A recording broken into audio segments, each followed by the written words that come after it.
Bapak pengurus masjid beserta jajarannya, alim ulama, tokoh-tokoh masyarakat, yang besar tidak dihimbau gelar, yang kecil tidak disebut nama. Insya Allah semuanya dimuliakan Allah Subhanahu wa Ta'ala. Amin.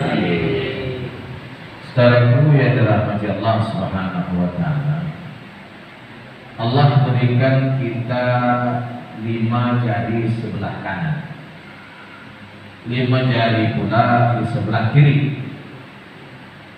Jika kita mau bertanya, apa hikmah dari 5 jari sebelah kiri, 5 jari sebelah kanan? Sebab Allah dengan kun fayakunnya, Allah bisa menciptakan tangan kanan kita ini 6 jarinya, sini 8 atau 4 dan sebagainya. Allah dalam semua penciptaannya dia cukup menyatakan kun fayakun. Innama amruhu ila arada syai'an ayyakuna lahu kun fayakun. Sesungguhnya Allah jika menghendaki sesuatu, Allah hanya mengatakan jadi maka jadilah. Jadi saudaraku, di antara hikmah mengapa kita ada 5 jari di sebelah kanan, karena yang 5 ini adalah agenda hidup kita, yaitu rukun Islam. Bila kita nampak dari yang 5 ini, ingatlah rukun Islam. Selama hidup kita, sempurnakan rukun Islam yang 5. Syahadat mesti hidup, salat mesti dijaga, zakat mesti dibayar, puasa wajib dilakukan, haji harus disempurnakan. Jadi Allah berikan kita 5 jari di sebelah kanan supaya kita punya agenda atau kita punya perjuangan hidup. Perjuangan hidup kita ada 5. Yang pertama menjaga syahadat sampai kita mati. Yang kedua mendirikan sholat sampai kita mati. Membayar zakat sampai kita mati. Puasa sampai kita mati. Dan juga jangan mati sebelum menyempurnakan rukun Islam yang kelima.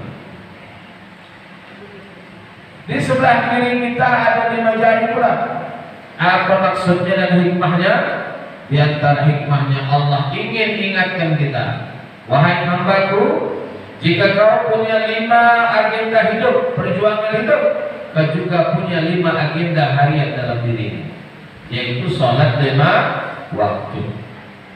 Ada subuhnya, ada zuhurnya, ada asarnya, ada maghribnya, ada isya. Tandanya kau hidup, kau laksanakan. Tandanya hari itu kau masih hidup, kau lakukan yang 5. Ya, lakukan sholat subuh, lakukan sholat zuhur, lakukan sholat asar, lakukan sholat maghrib, lakukan sholat isya.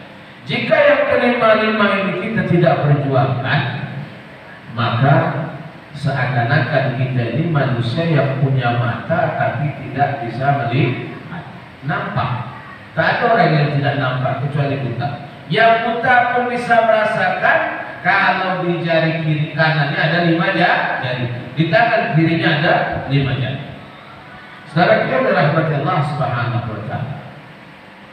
Pada kesempatan ini kita nak membahas tentang sholat. Saudaraku, manusia itu sama dengan HP. HP ini ada 2 bagian penting pada HP. Yang pertama HP-nya, yang kedua kartunya. Betul nggak ya?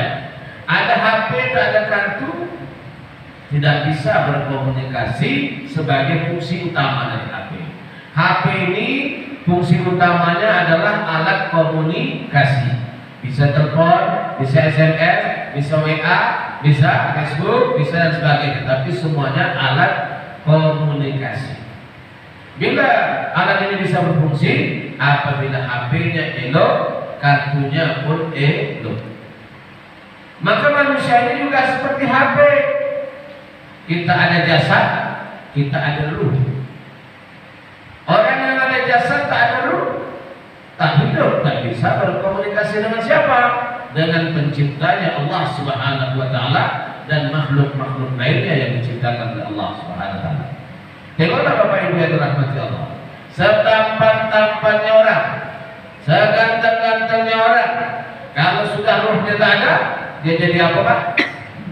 Jadi bangkai, nyawa mayat. Kalau hewan disebut bangkai, tapi sebenarnya manusia pun sama, karena hukumnya tak boleh dimakan. Betul tidak Pak? Nah, maka saudaraku, coba bapaknya tanya sama istrinya, abang ini kan ganteng, ya Pak. Nanti kalau abang mati, boleh tak abang tidur di kamar di 2 minggu? Nah, kira-kira boleh tak? Bu, boleh Bu? Kalau suaminya dah mati, dia minta izin tidur di kamar 2 minggu, boleh? Atau bapak-bapak ini, bang, abang cinta saya, cinta? Kalau gitu izinkanlah bila saya mati nanti, saya kan masih cantik, boleh tak saya tidur di kamar di 3 minggu? Nah, coba bapak, siapa yang boleh? Katakan. Ada? Tak ada. Berarti yang membuat kita berharga itu apa? Roh kita. Ya, maka jangan salah menilai diri. Ya, kita tanpa roh, kita ini adalah bangkai yang tidak bernyawa. Maka dikatakan ahli sufi, aqbil ala nafsi wastaqbil fadailaha fa innaka birruhi insan la bil jasad. Hadapkan wajahmu, fokuskan pentingnya hidupmu kepada bagaimana mensucikan jiwa. Karena engkau menjadi manusia bukan karena jasadmu, tapi karena roh. HP ini kalau tidak ada kartu, dia tidak bisa berfungsi sebagaimana mestinya. Paling-paling apa Pak yang boleh kita manfaatkan dari HP ini? Kalau dia ada kartu, ada HP, tapi tidak online, tak ada paket, apa yang kita buat Pak? Saya baru balik dari Nganjuk, ya, di sana tak ada sinyal, jadi tak ada sinyal. Nah, aku punya HP ini Pak, tidak bisa berfungsi sesuai dengan fungsi utamanya, betul tidak Pak? Apa yang boleh kita buat? Foto, rekam video, ya tak Pak? Kalkulator. Jadi manusia pun ada roh, ada jasad, hidup, tapi kalau tidak terhubung dengan Allah, dia tidak bisa berfungsi sebagaimana fungsi utamanya, bahwa manusia diciptakan sebagai khalifah Allah di muka bumi. Ya, wakil Allah untuk melaksanakan perintah dan larangan Allah, yaitu kehendak Allah. Dan tidak pula bisa menjadi makhluk yang beribadah kepada Allah. Sebab Allah menyebut dalam Al-Quran, wa ma khalaqtul jinna wal insa illa liya'budun. Tidaklah aku menciptakan jin dan manusia kecuali untuk beribadah. Hewan diciptakan untuk apa Pak? Beribadah. Cuma ibadahnya hewan bukan pilihan, tetapi keharusan. Ya, ayam diciptakan untuk disembelih, keharusan. Dia tak punya pilihan, maka hewan tak dapat pahala. Betul tidak Pak? Ikan diciptakan untuk apa? Untuk beribadah kepada Allah melalui bagaimana? Dengan membantu manusia beribadah. Makanya ikan-ikan itu bertelur banyak-banyak Pak.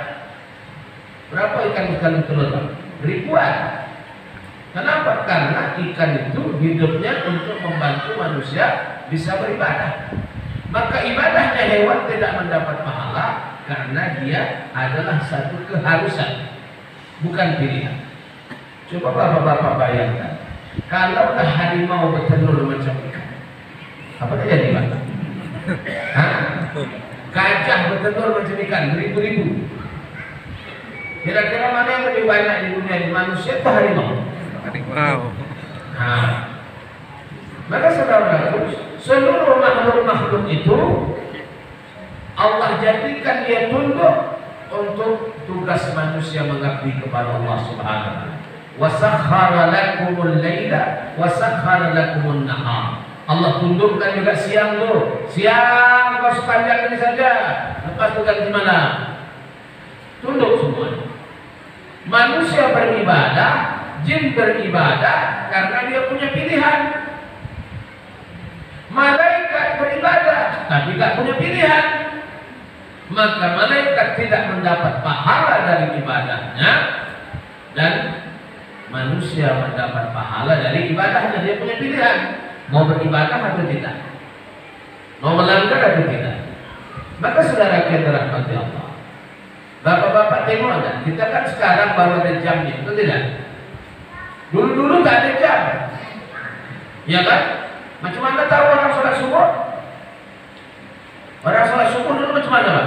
Tahun-tahun 1600, 1500, atau tahun 700. Macam mana orang sembahyang pada tahu waktu subuh? Dengan pokok ayam, ya Pak ya? Maka ayam selalu bercokok untuk waktu fajar.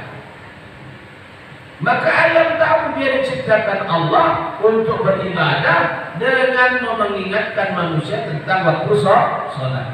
Itu sebabnya ayam tak pernah terlambat bangun. Siapa yang punya ayam? Ada Pak? Aku pernah lah kata ayam ini, kayak jalan-jalan sama aku pernah sama tadi. Kenapa bangun? Aku kan 7 kok. Ada tak? Ada tak? Dia selalu on time. Betul tidak Pak? Tepat Pak? Tuh. Walaupun dia tahu hidup tak lama, setahun dah kena sembelih, 2 tahun dah kena sembelih, paling lama 3 tahun kena sembelih. Tapi selama nyawa, hayat di kandung badan, dia tak mau berhenti berkokok. Kenapa? Dia tahu itulah ibadahnya kepada Allah SWT. Jadi kalau ada orang Islam umur panjang, badan sehat, makan kuat, bangun jam 8. Mana yang lebih hebat tuh Pak? Mana yang lebih pintar? Dia kan ayam. Hah? Hah? Ayam bangun selalu sebelum subuh, bahkan kejutkan orang bangun. Makanya dulu ada sahabat yang agak kurang nyaman dengan ayamnya. Dia coba macam memperolok-olok gitu. Maka Nabi pun bersabda, qala Nabi sallallahu alaihi wasallam, la tasubbud din, fa innahu yunadi lis-shalah. Jangan kamu ejek ayam, sebab dia mengajak orang sholat. Dulu sahabat kalau berjalan Pak, bawa ayam jantan supaya tahu Pak. Jadi kira-kira zaman sekarang ini mana yang lebih bagus Pak? Orang Islam yang tak sholat dengan ayam jantan yang masih berkokok. Jadi mana yang lebih bagus? Saya tanya, saya tak tahu. Penceramah bukan semuanya tahu. Perlu juga bertanya supaya tahu. Mana yang lebih elok Pak? Di hadapan Allah mana yang lebih bagus tuh? Saudara yang dirahmati Allah Subhanahu wa taala. Kalau di tempat saya ada orang Islam nih makannya banyak, tidurnya nyenyak, ya, makannya banyak, tidurnya nyenyak, badannya sehat, tapi seumur hidup tak pernah sholat berjamaah, ya, tak pernah sholat berjamaah, tak hadir ke masjid, tak ikut pengajian, tak ikut gotong royong, tak mau nyumbang. Tapi ketika mati minta disolatkan berjamaah. Mana Pak? Hidup tak pernah sholat berjamaah, tapi kalau mati minta disolatkan berjamaah. Kira-kira patut atau tidak patut? Hah? Patut tak? Hidup tak mau sholat berjamaah, hidup tak sampai-sampai ke masjid, tapi bila dah mati sampai dia ke masjid Pak. Mana tuh Pak? Ada di tempat saya itu seumur hidupnya tak sampai ke masjid, tapi suatu hari, macam mana kalau orang Malaysia cakap buang kebiat? Di mana buang kebiat? Tak pernah buat, tiba-tiba buat. Jadi satu hari itu dia datang paling dulu, orang belum datang dia datang. Saking rajinnya, safnya lebih depan daripada imam. Tapi tak tegak lagi dan baring jadi mayat. Mana tuh Pak? Ya? Kalaulah agak-agak malaikat bercakap sesama malaikat, apalah kira-kira ceritanya? Nampak jenazah itu datang, kata malaikat satu, kau kenal siapa yang datang? Kata, aku tak kenal. Coba tengok daftar hadir masjid, itu masjid apa nih Pak? Mukarrabin. Ada tak namanya dekat masjid Mukarrabin?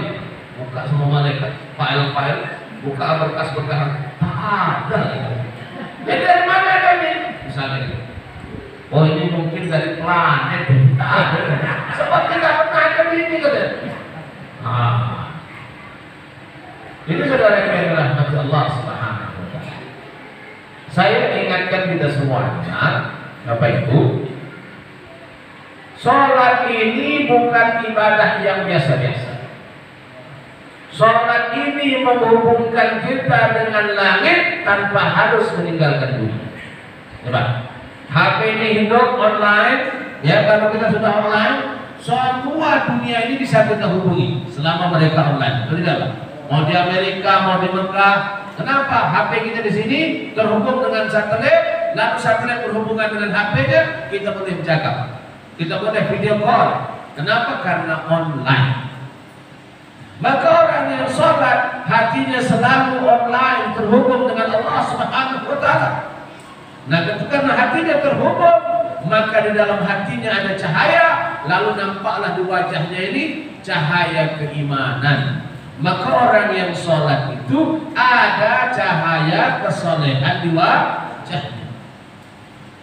Maka dikatakan oleh Rasulullah, man tarakas salah, siapa yang meninggalkan salat, khasafallahu min wajhihi siyamas salihin.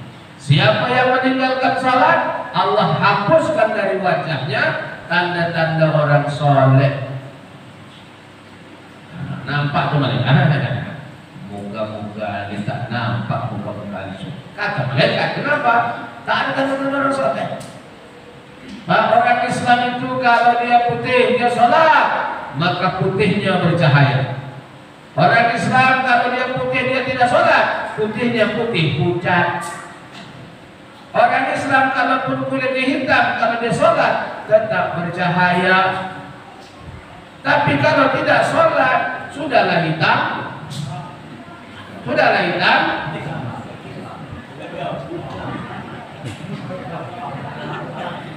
Tak ada pengamat orang tak sholat. Orang kalau tak sholat, wajahnya sudahlah kulitnya hitam, tambah tak sholat lagi, macam mana wajahnya, Pak?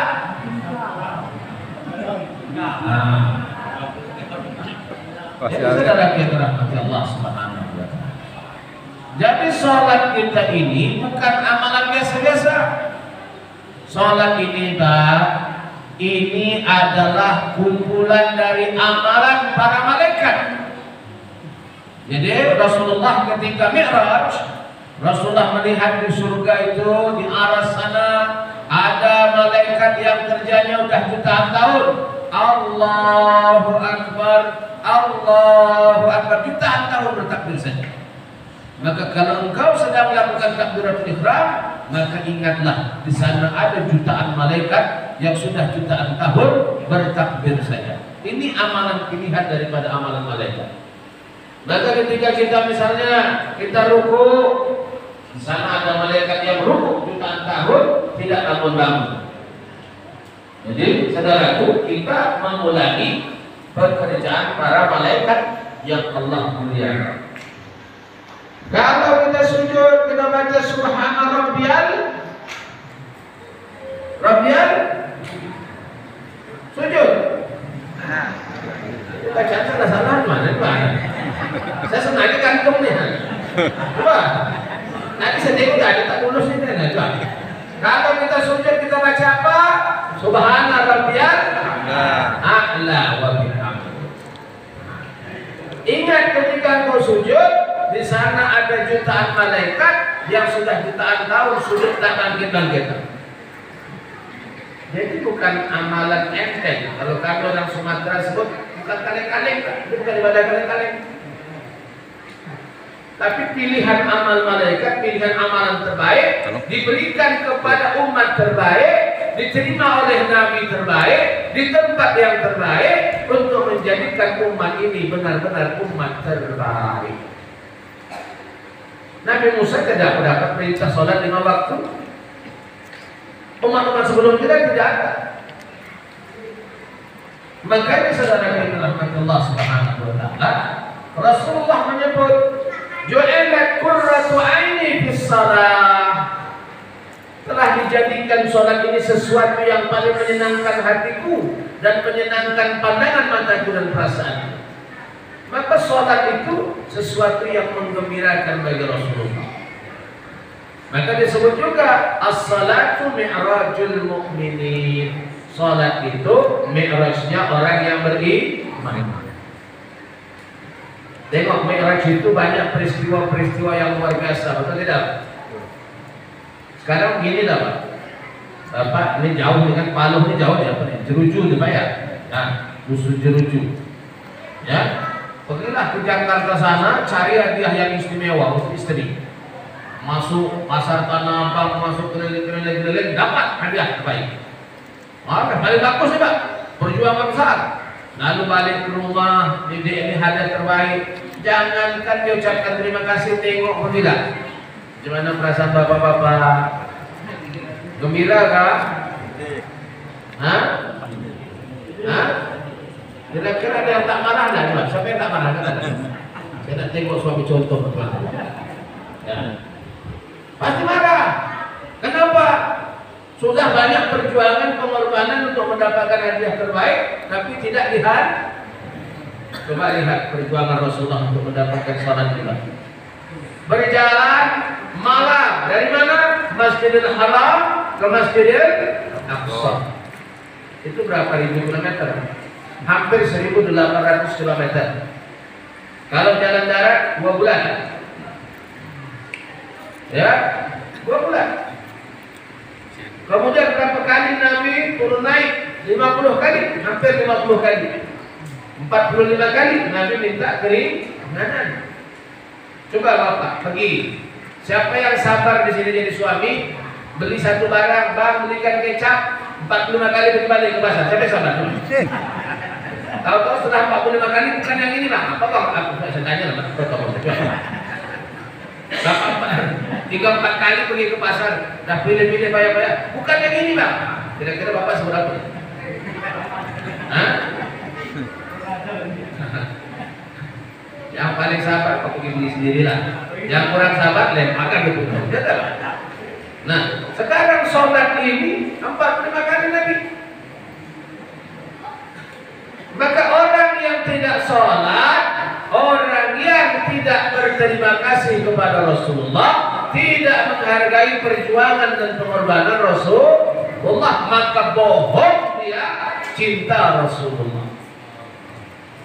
Seorang istri yang cinta suami atau suami yang cinta istri, sedangkan yang tak elok kita anggap paling elok, betul tidak Pak? Contoh istri masak, sedap tak sedap, kalau memang kita cinta sama istri kita sebut apa Pak? Sedap. Ada lagi bohong. Tapi menyenangkan betul tidak Pak? Betul. Ya, sedap banget. Kita kalau tak sedap itu karena cinta kita sebut sedap juga, betul tidak? Ini betul-betul baik, tapi kita tidak terima. Maka saudara yang dirahmati Allah, orang kalau tak sholat dia memang orang yang tak pandai berterima kasih. Rata-rata orang yang tidak sholat itu orang yang tak pandai berterima kasih. Makanya orang dulu kalau ada yang melamar anak gadisnya, yang pertama dia tanya apa Pak? Pak sholat, nah, betul tidak Pak? Kalau di sini Pak, di desa Jeruju, dusun Jeruju ini, kalau ada orang yang melamar anak gadis, kita pertanyakan apa dulu Pak? Siapa yang baru dapat menantu yang ketengan? Coba ya. Apa yang ditanya dulu mula-mula?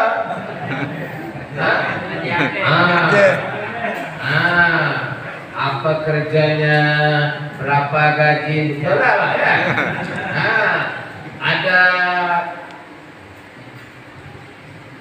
Ada mobil tidak?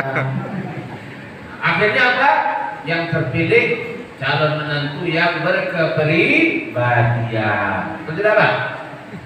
Bapak-bapak pasti ibu pasti suka menantu yang berkepribadian, punya mobil pribadi, punya rumah pribadi, punya tabungan pribadi.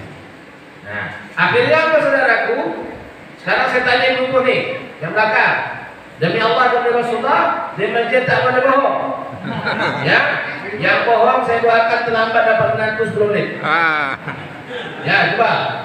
Kalau datang dua laki-laki melamar anak gadis ibu, yang satu ni soleh, rajin sembahyang, taat, bahkan hafiz Quran. Ya, tapi dia pengangguran, belum dapat kerja, walaupun sarjana. Datanglah melamar dia pakai motor lama, Vespa lama pula tu bang. Ya. Yang kedua, datang seorang yang anak orang kaya, anak pejabat, ya, mobilnya mengkilat, uangnya banyak, tapi tak sholat, tak puasa, suka mabuk-mabuk, ya, kadang-kadang berzina. Coba, siapa yang pilih nomor 1, calon nomor 1, angkat tangan. Tinggi bu. Tak masuk gaji.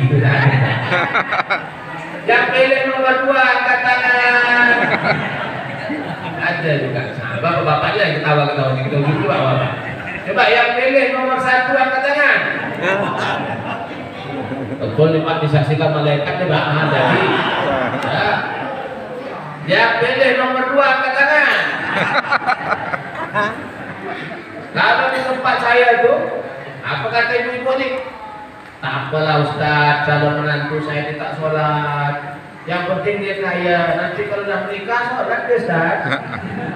Tak apalah calon menantu saya dia judi. Nanti kalau dia dah nikah benci dia. Betul tak Pak? Betul tak? Orang kalau sebelum nikah tak sholat, kira-kira kalau dah nikah dia sholat atau tidak? Apa tak sholat? Maka saudara yang dirahmati Allah Subhanahu wa taala. Apa kata Imam Syafi'i? Bukan kata saya. Ya. Imam Syafi'i berkata, jangan kamu percaya dengan orang yang tidak sholat.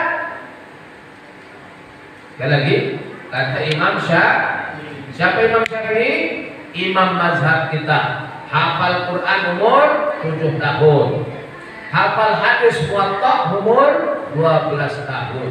Umur 13 tahun sudah berfatwa. Nasabnya bertemu dengan Rasulullah karena dia Al-Quraisy, dari keturunan Quraisy. Jadi kalau ada orang meremeh-remehkan Imam Syafi'i, itu orang tak tahu diri. Betul tidak Pak? Betul. Untuk apa ikut Imam Syafi'i? Kan kita bagus ikut Rasulullah saja. Betul tidak Pak? Betul. Bapak ikut mana? Ikut ulama atau ikut Nabi? Pak? Hah? Ikut ulama atau ikut Nabi? Kan biasanya orang Wahabi tanya gitu dulu. Betul tidak Pak? Kamu ikut ulama, ikut Nabi. Zaman Rasulullah tak ada mazhab. Kan gitu biasanya Pak. Ya kan? Nah sekarang beginilah Pak. Kalau ada cucu kita,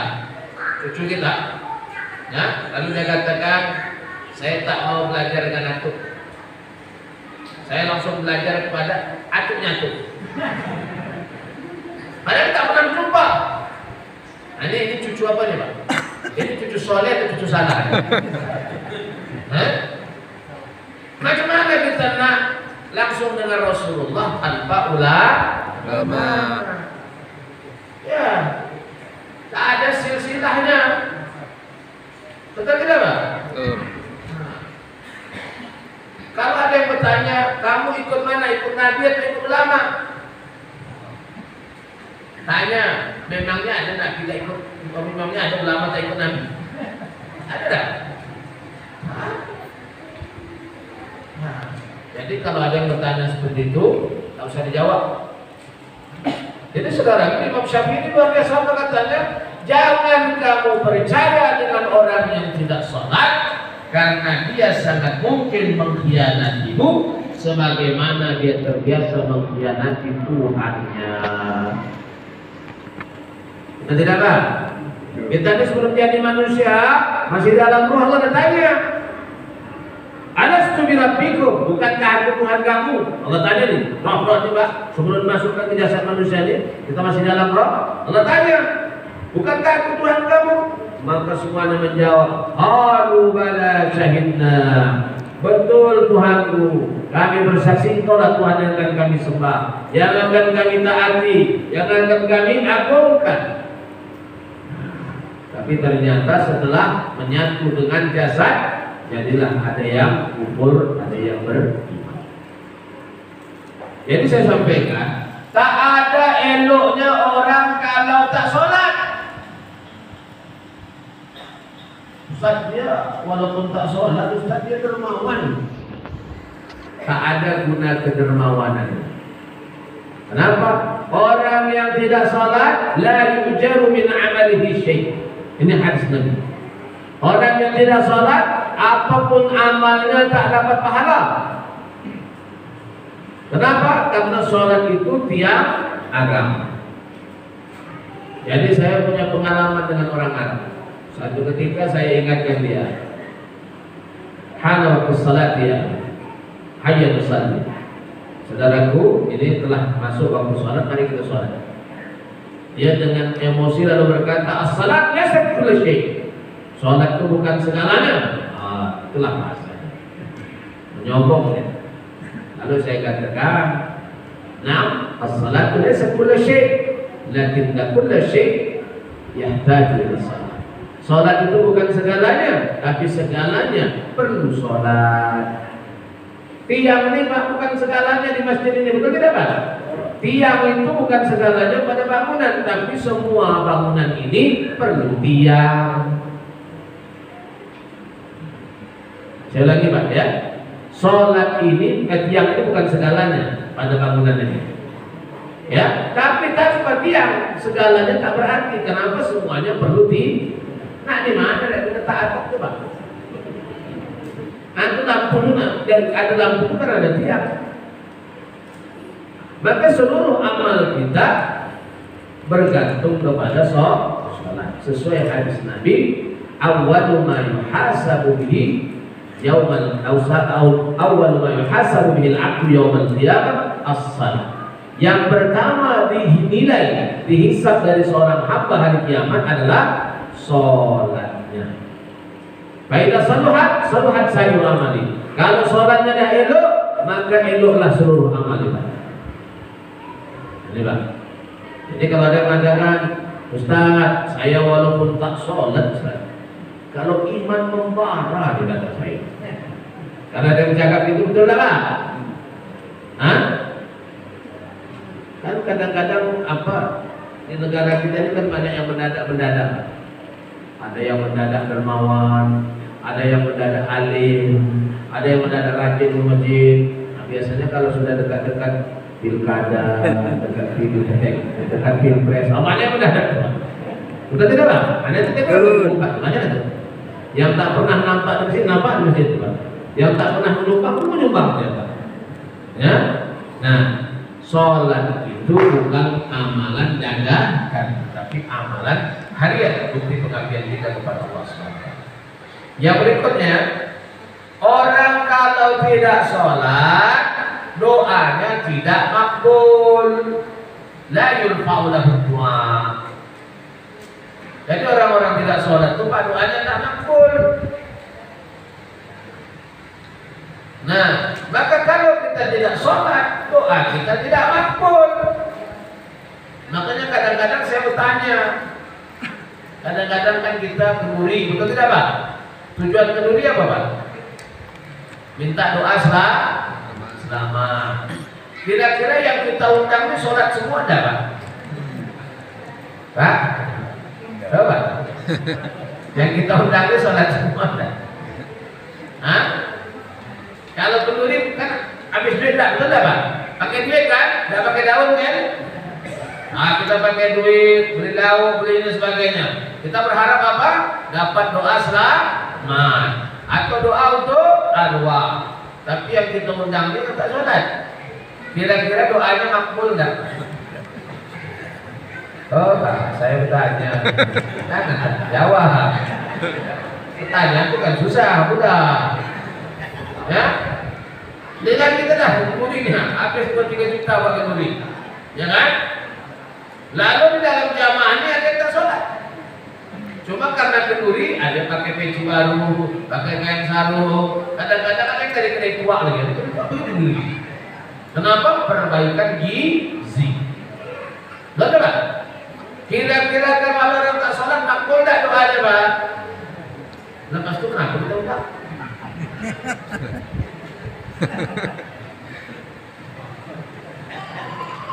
Tak sedap ceramahnya Pak ya? Nyesal ya? Nyesal kan dengan ceramahnya ya? Nah, memang Ustaz ini Ustaz payah Pak. Beda dengan artis. Kalau artis itu yang dia sampaikan orang suka. Kalau Ustaz ini kadang-kadang banyak hal yang kita tak suka. Iya Pak. Karena menyampaikan apa yang sepatutnya. Orang kalau tidak sholat doanya tidak makbul. Saya berikan kisah nyata. Kisah nyata. Dulu Nabi Musa ini diberikan gelar oleh Allah apa? Kalimullah, yang sering berkomunikasi dengan Allah. Nah, kalau satu ayat nyatakan wa kallamallahu Musa taklima. Allah sering berkomunikasi dengan Musa. Suatu hari Musa memimpin umatnya doa minta hujan.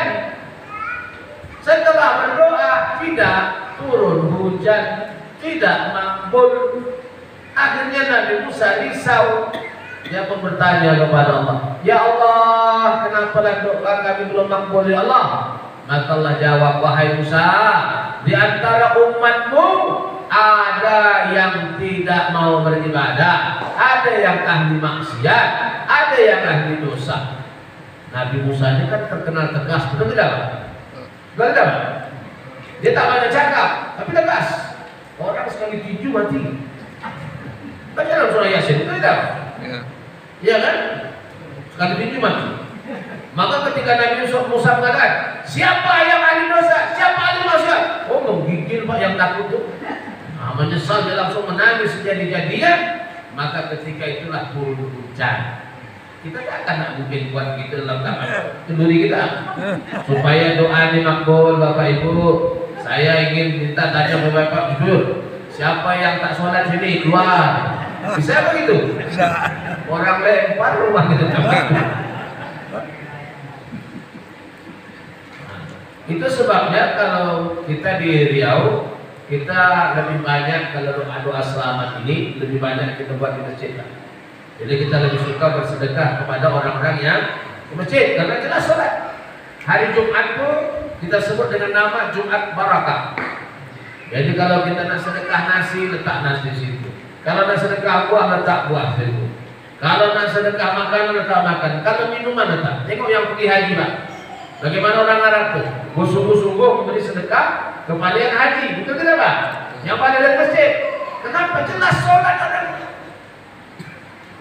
Makanya kami di sana, kalau hari Jumat itu Pak, hari Jumat sebelum hatib naik mimbar itu dibacakan dulu infak untuk doa arwah dari si Fulan bin Fulan untuk orang tuanya begini-begini 50.000. Dari si Fulan bin Fulan untuk kedua ayah dan ibu serta mertuanya sekian ribu. Baca semuanya.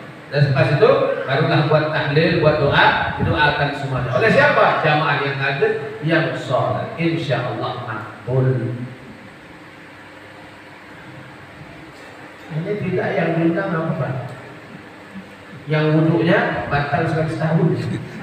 Sini ada tidak Pak? Hah? Orang yang di sini ada tak yang wuduknya batal sekali setahun? Hah? Tak ada? Coba lah pikir-pikir dulu, ada tak? Yang wuduknya batal sekali setahun. Kalau di tempat saya banyak, ramai. Wuduk Idul Fitri yang lalu, atau Idul Fitri yang akan datang. Baru lagi. Jadi wuduknya batal sekali tahun. Ada tak macam itu sini? Ada tidak? Payah betul. Kalau begitulah yang berdoa, Pak, makbul dah. Wuduknya batal sekali tahun. Idul Fitri yang lalu itu juga akan datang. Semangat tuh. Maka saudara yang dirahmati Allah Subhanahu wa taala, rugi kalau kita tidak doa kita tidak makbul. Contoh, seorang anak dia banyak hajat dia dari orang tua, betul tidak? Coba kalau ada orang tua, kalau anak tak sholat, semua fasilitas putus. Ada yang bilang gitu sama anaknya? Ada? Makanya sekarang banyak anak-anak tak sholat. Betul tidak Pak? Coba buat itu.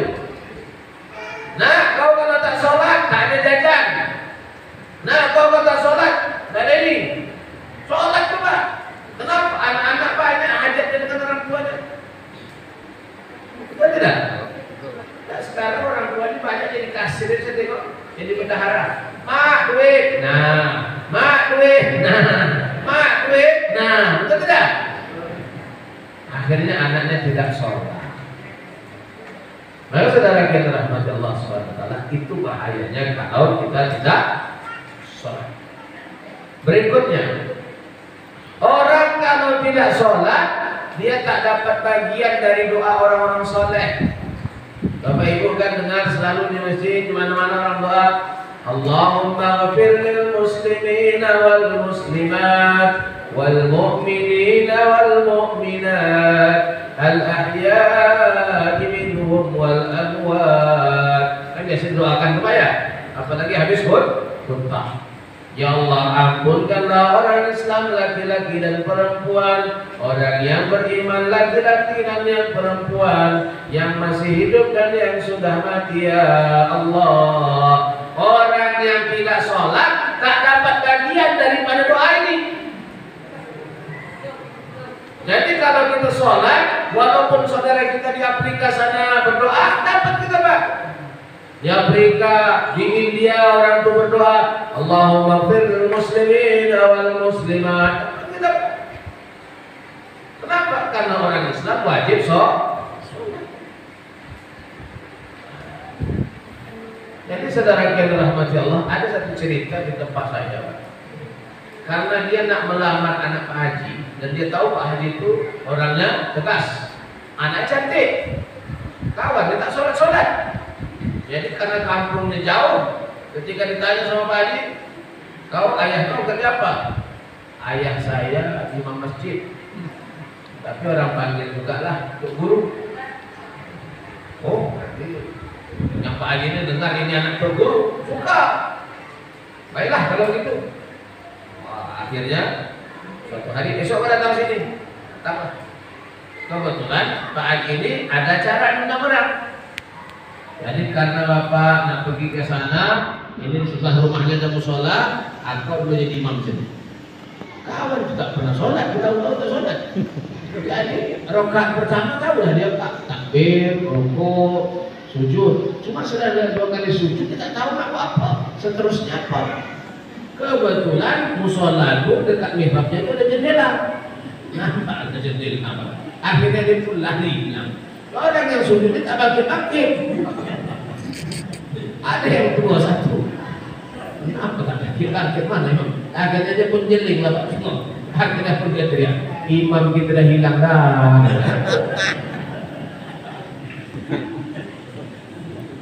Mengaku-ngaku soleh. Jadi saudara yang rahmati Allah, jangan sampai kita sholat. Yang kelima, kalau kita tidak sholat, tamqutuhul khalaik. Seluruh makhluk di bumi ini membencinya. Orang kalau tak sholat, tanah yang dia pijak, tanah itu benci sama dia. Pokok yang sudah berteduh, pokok itu pembarang. Kalau dia memang hamba yang tak berguna, menyesal atau jadi pokok punya daun yang berteduh untuk seorang hamba yang kurang ajar, tak tahu amal, tak tahu amal soleh. Sebaiknya kau matiin. Yang itu. Nah, burung kalau lewat jadi burung bercakap. Kenapa? Itu manusia setan. Dia ngomongin Pak. Kenapa seluruh makhluk tahu bahwa manusia itu diciptakan untuk beribadah? Betul tidak Pak? Seluruh makhluk tahu bahwa manusia dan jin diciptakan untuk beribadah. Maka kalau ada manusia tak sholat, seluruh makhluk tak suka sama dia. Air yang diminum tak ridho, aku jadi air yang diminum oleh orang tak sholat. Gitu Pak. Sedang nggak Pak kita kalau diomongin orang? Sedang nggak Pak? Kita pergi majelis saja, coba kita pergi majelis diomongin orang. Kalau tengok sendalnya itu dapat motif dulu. Sakit hati tak Pak? Ini seluruh makhluk ngomongin dia. Dan yang terakhir di dunia ini orang kalau tak sholat, apa yang bakal lihat? Allah tidak suka sama dia. Allah tidak suka. Nah kalau Allah tidak suka, coba seorang anak kalau dia ada masalah dengan ayahnya, dengan masalah dengan ibunya, kira-kira rumah itu masih tempat yang menyenangkan tak? Ke dapur nampak ayah dia, ke depan nampak mak dia, ke belakang bertemu. Maka orang yang tidak sholat, dia tidak akan menemukan kebahagiaan di dunia. Kenapa? Karena bumi ini milik Allah Subhanahu wa Ta'ala. Kemana saja dia akan dilihat oleh Allah Subhanahu wa Ta'ala. Makanya orang tak sholat itu akhirnya apa? Hidupnya cuma perut dan kemaluan. Maka rata-rata orang tidak sholat selalu mengikuti nafsu syahwat. Saudara yang dirahmati Allah, ini di dunia ada 6. Bagaimana nanti kalau orang tak sholat ini mati? Ada yang pernah tengok orang tak sholat mati, Pak? Tak ada. Yang biasa tak sholat mati, macam mana matinya, Pak?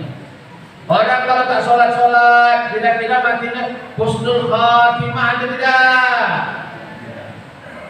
Tak ada juga yang bisa jawab. Orang kalau tak sholat, kalau matinya husnul khatimah aja tidak?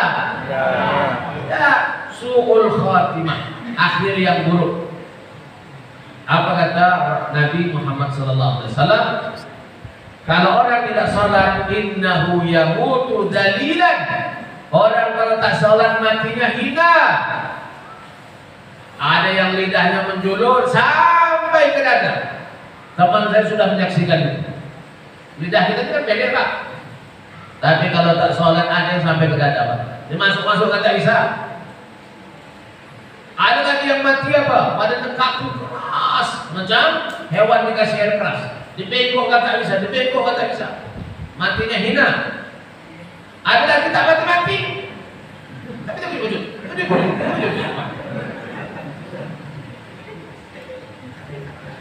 Tengoklah kalau tak percaya. Nanti mulai dari baliknya, tengok Pak ya. Tengok nanti kalau ada kawan-kawan yang sholat, tengok. Kalau nanti tengok. Jangan Bapak anggap saya bohong. Ini kesaksian orang yang dan Nabi menyebut orang yang tak sholat itu matinya hina. Ada yang dari badannya busuk, ada keras, Pak. Tak bisa begini kan? Orang rata-rata mati itu lembut, Pak ya. Betul tidak, Pak? Bahkan orang stroke yang tangannya ini kalau dah mati lembut, Pak. Ya. Ini macam ayam dikasih air keras, bulu melap aja, Pak. Hina enggak, Pak? Kalau dibasuhkan kain kapan pun menyepak dari tangan ini. Oh ya, kain kapan. Mati nggak hina? Saudara yang dirahmati Allah, jangan anggap enteng tentang sholat. Yang kedua, nanti bagaimana kalau orang tak sholat kalau mati? Innahu yamutu atsyan. Dia mati dalam keadaan haus. Dikasih minum keluar, dikasih keluar, tapi dia sangat haus sebagai ungkapan rohani yang haus. Pernah tengok orang mati gitu? Dia selalu haus, kasih air keluar. Tak Allah izinkan untuk menerima nikmat. Kita bisa minum tuh Pak karena Allah ridha. Air yang diminum jadi nikmat untuk kita. Yang berikutnya, innahu yamutu dalam keadaan lapar. Mati lapar, ju'an. Innahu yamutu ju'an, lapar, sangat lapar. Coba lah, kenapa bapak-bapak bisa duduk sini? Kan karena kenyang, betul tak, Pak? Coba kalau kampung tengahnya ada masalah, betul tak, Pak? Paling tidak pun kalau sedang berdoa dalam hati. Ya Allah, ya Tuhanku, buatlah Ustazku lupa supaya ceramahnya tak panjang. Saya dah lapar, betul tidak, Pak? Iya kan? Jadi orang yang tak sholat itu nanti lapar, dikasih makan tak bisa. Kenapa? Karena rohaninya selalu lapar dalam hidupnya dan dia diam. 3, Pak. Ngeri tak? Ngeri kan? Nah, ini menyesal dengan ceramah saya. Menyesal Pak? Nah, kalau apa? Kalau menyesal, jangan salahkan saya. Ini salah Pak Abdul. Ya, ini saudara yang dirahmati Allah Subhanahu Wa Taala. Sebab banyak-banyak penceramah kenapa dibawa dari sini kan? Jadi kalau ada yang tak suka jangan salahkan saya. Nanti ramai-ramai marahkan. Kenapa bawa Ustaz sebanyak-banyak Ustaz yang lain? Berikutnya saudaraku, orang kalau tak sholat bagaimana pula dalam kuburnya? Dalam kubur kita ini semua berasal dari tanah, betul? Hidup seketika di atas tanah, betul? Nanti kalau mati kita masuk tanah, siapapun kita lebih lama dalam tanah daripada di atas tanah. Maka jangan sombong. Orang yang tidak sholat itu sombong. Ya, iblis sekali saja tak mau sujud, memberi penghormatan kepada Adam, diusir dari surga. Betul apa? Illa iblis. Wa in qulna lil malaikati isjudu li Adam fasajadu illa iblis. Ketika kami perintahkan kepada para malaikat dan kelompok-kelompok lainnya untuk sujud, maka sujud semuanya kecuali iblis. Kenapa? Aba wastakbar, enggan dan sombong. Maka orang yang tak sholat itu sombong. Jadi kalau dia mati macam mana? Nyatakan oleh Nabi, orang kalau tidak sholat kalau mati apa? Dia dihimpit oleh tanah. Dihimpit Pak, semakin menyempit. Ya tadayaku alaihi qabr. Sampai tulang menulangnya berkecai-kecai Pak. Dipres. Mana bakal dipres Pak? Dipres. Kita tak bisa lari. Itu satu. Yang kedua, wa fi qabrihi jamra. Wa fi qabrihi nar wa jamra. Di dalam kuburnya ada bara api neraka yang tak mati-mati sampai hari kiamat. Bukan hanya apinya Pak, ada baranya.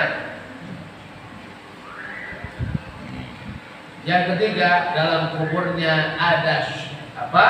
Syu'ban al-aqrab, yang disebut nama aqrab.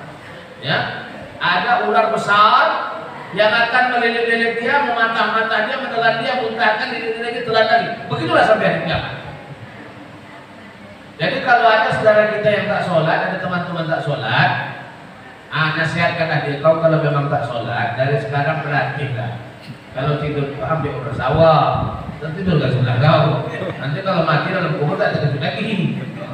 Itu tidak Pak? Soalnya mengatakan orang yang tak sholat nanti dalam kuburnya ada ular. Namanya akrab. Ular besar namanya akrab yang akan menelan dia. Pertama dia baru dia apa? Dililit sampai habis-habis telannya. Lepas itu muntahkan lagi, elok lagi, lilit lagi, telan lagi. Jadi kalau orang tak sholat dari sekarang, berlatihlah tidur dengan ular sawah.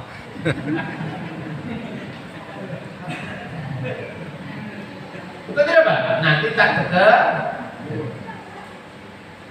Saudaraku, di negeri Arab sana, berapa menit lagi? 2 menit lagi tidak? Belum. Hah? Belum. Ya, 10 menit lagi. Hah? Oh, tapi begini Pak, saya nak sampaikan ya. Saya ini dengan Ustaz Abu Somad ini, saya ini dengan dia ini bedanya sedikit aja Pak. Itu bukan sombong. Ya, saya memang tidak suka sombong. Saya dengan Ustaz Abu Somad ini bedanya sedikit. Bukan Pak. Dia kalau makan sedikit. Kalau saya sedikit-sedikit makan. Jadi beda kami sih sedikit. Jadi saudaraku yang dirahmati Allah, dia kalau ceramah panjang-panjang tak apa, orang suka. Kalau saya ceramah panjang-panjang nanti dikutuk orang. Kenapa? Dosis saya tinggi. Ya kan? Maka penceramah itu sama dengan dokter. Beda tipis saja. Kalau dokter yang diobati apa Pak? Jasmani, betul? Kalau ustadz yang diobati rohani. Setiap dokter kalau memberi obat pakai sukatan takaran, ukuran, namanya preskripsi. Ya kan? Tidak boleh banyak-banyak overdosis, mati pasiennya. Jadi ustadz pun tidak boleh ceramah panjang-panjang, nanti mati jamaah. Apalagi dosis saya tinggi. Coba siapa yang tidak tahan nih? Mau berdosis Pak, angkat tangan. Kalau tidak ada, berhenti saya. Nah, jadi Bapak Ibu yang dirahmati Allah Subhanahu wa Ta'ala. Orang kalau tidak sholat itu Pak. Satu kisah di negeri Arab dikisahkan. Seorang anak perempuan yang hafizah, ya, hafal Quran 30 juz, sudah lebih 20 tahun wafat. Tapi suatu malam ayah selalu bermimpi bahwa anak perempuannya datang. Ya, tolong pindahkan kubur saya. Di sebelah saya ini ada penghuni baru. Dia ini tak sholat, teriakannya mengganggu saya. Sampai seminggu Pak, mimpinya sama. Akhirnya ayah si perempuan ini bertanyalah kepada guru-guru, kepada kiai, kepada tuan guru, kepada syekh. Kalau di Arab itu syekh al-masyayikh. Maka syekh pun menasihatkan, bongkarlah, pindah. Ketika digali Pak, bau wangi luar biasa. Dan kain kapan anaknya tak ada yang koyak. Ketika dibuka, anaknya masih semuda yang dulu, seperti tidur. Itulah barakah kalau orang hafal Quran. Allah harapkan daging tubuh penghafal Al-Quran untuk dimakan oleh ular dan cacing. Sebagaimana Allah mengharapkan jasad para nabi untuk dimakan oleh ular. Maka orang Yahudi tahu, maka dulu mereka pernah mau menggali Masjid Nabawi itu untuk mau mengambil jasad Nabi, karena mereka tahu hadis itu.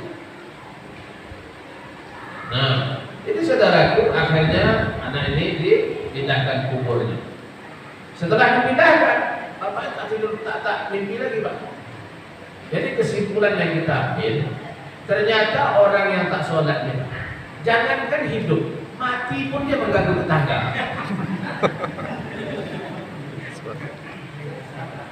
Ya, orang kalau tak sholat, jangankan hidup, mati pun dia mengganggu tetangga. Luar biasa kan? Ya. Baik. Saya nak cepat, ada 3 lagi tapi saya tidak usah bahas itu. Saya nak cepat yang lain. Ada yang lebih penting. Apa itu Bapak Ibu? Ketika Rasulullah Mi'raj, Rasulullah dibawa untuk melihat ke neraka. Di sana Rasulullah melihat ada orang yang kerjanya menghantuk-hantukkan kepalanya ke batu yang tajam sampai hancur kepalanya berkecai. Nah, serak-serak kepalanya luka-luka. Sudah habis, elok lagi, lalu dihantuknya lagi. Hantuk besar keras ke batu yang tajam, macam batu koral gitu Pak. Dihantuk-hantuk lagi. Lalu Nabi Muhammad bertanya kepada Jibril, "Man hada ya Jibril? Siapa ini orang yang menghantuk-hantukkan kepalanya ke batu?" Maka dijawab oleh Jibril, "Ini mic-nya di dalam atau keluar?" Bagus. Kenapa? Karena jemaah pengajian itu banyak di luar masjid. Saya kalau di tempat saya Pak, saya nasihatkan kalau bisa menara kita tuh mikrofonnya itu ke 8-7 rumah tangga. Kenapa? Karena banyak pengajian itu kebanyakan sekarang di luar masjid. Yang di masjid itu belo-belo. Jadi jangan hanya pengajian itu untuk orang dalam masjid. Ego kita Pak, berdosa nanti. Jadi juga harus sampai kepada yang di luar masjid. Nah, salah satu caranya melalui itu. Yang kedua, bapak-bapak yang mendengarkan itu wajib menyampaikan. Nanti bapak-bapak yang istrinya tak ada nih, pulang ke rumah langsung kumpulkan. Nah, sampaikan ceramahnya, tapi tidak usah kayak saya. Assalamualaikum. Tidak usah. Singkat-singkat saja. Tadi saya dengar pengajian. Isinya adalah ini, jangan kita tinggal sholat. Akibatnya 1, 2, 3. Itu kewajiban Pak. Yang ibu-ibu begitu sampaikan di rumahnya. Insya Allah Bapak Ibu dapat paham. Jadi tadi siapa ini ya Jibril? Jibril menjawab, "Hada min ummatika ya Muhammad." Ini adalah bagian dari umatmu yang kepala dia dipenuhi dengan kesombongan, terlalu berat untuk sujud di hadapan Allah Subhanahu wa taala. Nah, jadi yang tak mau sholat itu, nasihat saya apa? Dari sekarang ambil bataku, letak depan rumah, pagi-pagi kita sholat antuk-antuk. Kalau kurang keras sampai batu bata, pukul kepala. Hati-hati. Tapi bagaimana pembelajar percaya juga nanti Pak. Ya, itulah bahayanya kalau tidak sholat. Baik. Apa hubungannya dengan yang lain? Ini adalah risiko lebih berat Pak. Ini Ustaz tak mau bahas. Kenapa? Karena kalau Ustaz membahas ini pasti tak diundang ceramah lagi. Nah, saya sampaikan, tanya Nabi, sudah sampaikan sudah. Di mana? Masjid Mukarrabin. Desa Jeruju, betul. Palu, betul. Saya sampaikan. Apa itu? Saudaraku, seorang ayah, seorang abah, seorang adik laki-laki, seorang atuk, seorang paman yang punya anak perempuan, saudara perempuan, keponakan perempuan, cucu perempuan, wajib soleh. Kenapa? Karena mereka semua suka atau tidak suka wali kepada anak perempuannya, wali kepada saudara perempuannya, wali kepada cucunya, wali kepada keponakannya. Menurut mazhab Syafi'i dari hadis yang sahih, Rasulullah bersabda, qala Nabi sallallahu alaihi wasallam, la nikaha illa biwaliyin wa syahidai adil.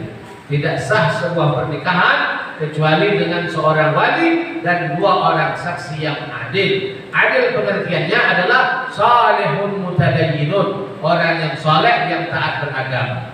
Maka bila seorang ayah, seorang atuk, seorang paman, seorang laki tak sholat-sholat, tak puasa-puasa, pemabuk, penjudi, banyak perintah yang ditinggalkan, banyak larangan yang dilanggar, maka dia seorang fasik. Disebut fasik. Apa itu fasik? Fasik beda-beda tipis dengan orang kafir. Fasik tidak sholat, orang kafir pun tidak sholat. Orang fasik di neraka, orang kafir juga di neraka. Orang kafir tak dapat hidayah, orang fasik pun tak dapat hidayah. Allah sebut, Inna Allah la yahdil qawmal fasiqin. Dalam ayat yang lain, Inna Allah la yahdil qawmal kafir. Allah tidak beri hidayah. Apa samanya Pak? 3. Orang Islam yang tak taat beribadah, tak mau sholat, tak mau puasa, banyak maksiat, sama dengan orang kafir dalam 3 perkara. Orang kafir tak sholat, tak puasa, orang fasik juga tidak sholat, tak puasa, banyak maksiat dan sebagainya. Sama. Yang kedua, ya, orang kafir, orang fasik sama-sama di neraka, sama. Yang ketiga, mereka sama-sama tak dapat hidayah. Bedanya cuma satu, apa itu? Orang kafir tidak sholat karena tak percaya sholat itu wajib. Tapi orang fasik, orang Islam yang tak sholat, percaya sholat tapi tidak percaya sholat wajib, tidak sholat. Maka kalau ada seorang ayah memaksakan diri menjadi wali, maka mazhab Syafi'i ini Pak, dia paksakan tak sholat-sholat, tak puasa-puasa, mabuk, berzina. Ketika anaknya nikah, tiba-tiba beli baju koko, beli meja baru, lalu aku nikahkan. Ya Pak, maka pernikahan yang berdasarkan mazhab Syafi'i tidak sah, hubungannya zina. Dan tidak mustahil 7 keturunan ini berzina semua. Kenapa? Tadi menantunya yang tidak sah menikah dengan anaknya karena walinya fasik, nanti punya anak perempuan, tak sah juga menjadi wali kepada anaknya karena dari semua pernikahan yang tidak sah. Begitulah sampai 7 keturunan. Jadi jangan anggap enteng masalah tidak Jadi seorang ayah yang tidak taat bisa menyebabkan anaknya jadi penzina. Kenapa? Karena dia wali yang tidak soleh. Dia wali yang fasik. Saya kira cukup sampai di sini. Saya tengok dah mulai banyak yang goyang-goyang kan. Nah, ini tanda-tanda overdosis. Jadi kita cukupkan sampai di sini saja. Silakan Bapak Ibu kalau ada yang nak ditanyakan, silakan.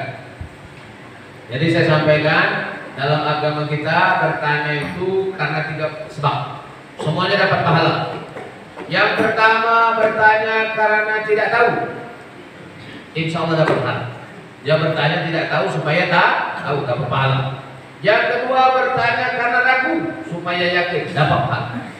Yang ketiga bertanya karena sudah tahu, tapi mungkin ada kawan yang belum tahu, dapat pahala. Yang tak boleh itu bertanya dengan alasan yang keempat. Apa itu? Bertanya untuk menguji ustaz. Siapa yang bertanya ini? Saya doakan terlambat dapat menantu 2 hari. Ya, silakan Pak. Ada bertanya ya? Satu ya. Atau saya pakai mic Pak. Nah, Bapak pakai. biar yang lain dengar, karena pertanyaan satu orang untuk yang lain dengar. Ya, bismillahirrahmanirrahim. Assalamualaikum warahmatullahi wabarakatuh. Waalaikumsalam. Alhamdulillah, Bapak, yang saya bertanya tentang sholat subuh tentang kunut. Nah, kalau kita jadi makmum, imam tuh dia pakai kunut, kita tuh tidak pakai kunut. Nah, itu bagaimana itu? Baik. Apa hukumnya sholat subuh tanpa kunut? Sah. Sholat subuh tanpa kunut sah. Apa hukumnya sholat subuh dengan kunut? Sah. Kenapa? Karena Nabi pernah buat kedua-duanya. Nabi pernah sholat subuh berkunut, Nabi pun pernah sholat subuh tidak berkunut. Nah, mazhab yang keempat terbagi kepada beberapa pendapat. Yang mengatakan kunut tidak wajib, ya, dan juga tidak sunnah, yaitu mazhab Hambali dan Hanafi. Maka mazhab Hambali tidak berkunut. Contohnya di Saudi, ya, kalau kita pergi ke Mekah, imamnya tak berkunut. Ada yang mazhab Hanafi di Turki dan di Mesir, ini tidak kunut. Jadi dua mazhab tidak berkunut. Bagaimana dengan Maliki? Maliki katanya menyatakan kunut itu sunnah. Tapi bila dia berkunut sebelum rukuk, setelah baca ayat, langsung dia Allahumma hdina fiman hadait. Nah, pendapat yang berikutnya berkunut juga, yaitu mazhab Syafi'i, mazhab kita. Kenapa dia berkeyakinan berdasarkan hadis bahwa Nabi sampai akhir hayatnya berkunut? Dalam mazhab Syafi'i, kunut adalah sunnah muakkad, sunnah yang sangat direkomendasikan. Ya, itu mazhab Syafi'i. Jadi yang tak berkunut betul, yang berkunut pun betul. Yang tak betul, yang tak sholat. Ya. Nah, bagaimana dengan makmum? Nah, ini makmum harus pakai ini. Jangan baca kitab 1, 2, 3 langsung menyalahkan. Saya tengok belakangan ini ada yang makmum-makmum terutama yang muda-muda nih, ya, baru belajar sedikit-sedikit sudah menyalah-nyalahkan orang. Ingat, apabila imamnya berkunut, makmumnya wajib ikut berkunut. Itulah yang dikatakan oleh Imam Hambali dan Imam Hanafi. Kenapa? Semua ulama sepakat innama ju'ilal imam liyutamma bihi. Imam dibuat jadi imam untuk diikuti. Maka kalau ada makmum ketika imamnya Allahumma hadina fiman hadait, tangannya ke bawah, batal jamaahnya. Ya, sampaikan. Karena tidak mengikuti imam. Syarat sahnya jamaah mengikut imam. Ya, syarat sahnya jamaah mengikut imam. Jadi kalau imamnya berkunut, makmum tak berkunut, batal jamaahnya. Dia cuma dapat pahala sholat sendiri, bukan sholat berjamaah. Kalau gini jadi. Nah, atau imamnya tak berkunut, kita curi-curi kunut. Ya, kan kalau di Mekah tuh setelah Sami Allahu liman hamidah, agak lama berhenti segitu bang. Orang Indonesia itu curi-curi. Batal jamaahnya. Nah, jadi saya berikan kisah bagaimana ulama kita memberikan keteladanan. Ya, tahun 70-an dulu tokoh besar kita di Indonesia ini satu Hamka, Haji Abdul Malik Karim Amrullah, tokoh sentral Muhammadiyah. Satu lagi siapa? Idam Khalid, ketua NU. Sama-sama pergi haji. Tahun 70 pakai apa, Pak? Kapal. Maka sholat berjamaah di kapal. Kalau imamnya Hamka, makmumnya Idam Khalid, Hamkanya kan orang Muhammadiyah, tak berkunut kan? Tapi karena makmumnya adalah NU yang berkunut, maka Hamka pun berkunut. Allahumma hdina fiman hadait. Maka orang Muhammadiyah tanya, Buya, kenapa Buya tadi berkunut? Apa kata Hamka? Kau tak tengok siapa jemaahku? Jamaah Qiyam Khalid, aku menghargai jamaah makmum. Qiyam Khalid kedua itu ketika dia jadi imam, dia tak berkunut. Pak Kiai, kenapa tak berkunut? Kata jamaah. Kau tak nampak jamaahku ada hampa, dia tak berkunut. Aku menghargai jamaahku. Jadi begitu Pak, hebatnya tidak menyalah. Nah, ini kadang-kadang merasa lebih alim. Nah, kalau bertemu salaman, coba kita salaman coba. Cepat terus. Dengan kasih contoh. Nah, ada sebagian orang sekarang kalau salaman tengok atas. Nah, kalau enggak pegang sedikit aja. Nah, ngerti Pak ya? Ngerti tak? Tinggi kan nanti nasi tinggi. Ngerti tak Pak? Hah? Udah paham belum? Belum. Saya lagi. Nih, kalau salaman kan ada orang yang suka celananya begini, ya kan? Ya, yang udah panjang, pengajian sama-sama dia aja. Ya, sikit-sikit orang bid'ah tuh. Tuh kalau dia salaman. Nah, kalau aku kuat Pak, kalau di situ ujungnya. Ngerti ya? Ngerti tak? Ngerti. Nah, kalau tak ngerti bunuh diri saya. Tidak jelas itu. Ya? Nah, ada ajaran Islam seperti itu. Betul tidak Pak? Jangan pernah merasa diri paling soleh, paling tahu. Kita tidak tahu siapa kita di mata Allah Subhanahu wa taala. Kadang-kadang orang yang kita pandang hina itu bisa jadi dengan sendalnya pun kita tak setara di mata Allah Subhanahu wa taala. Betul tidak Pak? Betul. Jadi itu tidak cara Islam. Kan saya pernah kasihan dengan seseorang, bapaknya orang rajin ke masjid, orang yang suka berjamaah, bermasyarakat. Tiba-tiba bapaknya meninggal. Anak ini ikutlah pengajian tadi itu. Tiba-tiba datang ramai-ramai, ambil mic. Assalamualaikum warahmatullahi wabarakatuh. Nanti setelah sholat jenazah tak ada doa-doa, di kubur tak ada tahlil-tahlil, malam pun tidak ada acara mirip-mirip. Demikian, terima kasih. Coba Pak, apa yang terjadi Pak? Teman-temannya yang jauh-jauh datang tadi sedang-sedang balik satu. Iya Pak. Itu ajaran agama Pak yang menjadi rahmat Rasul. Kan tidak. Jadi jangan seperti kita ini umat yang satu, Nabi kita satu, Tuhan kita satu, kitab suci kita satu. Betul tidak Pak? Kiblat kita satu. Jangan kita mau mencari masalah sesama kita. Kadang-kadang begini Pak yang saya jelaskan. Orang yang sholat disalah-salahkan, orang yang tak sholat tak disalahkan. Akhirnya orang yang sholat lebih bersalah daripada tak sholat. Betul tidak Pak?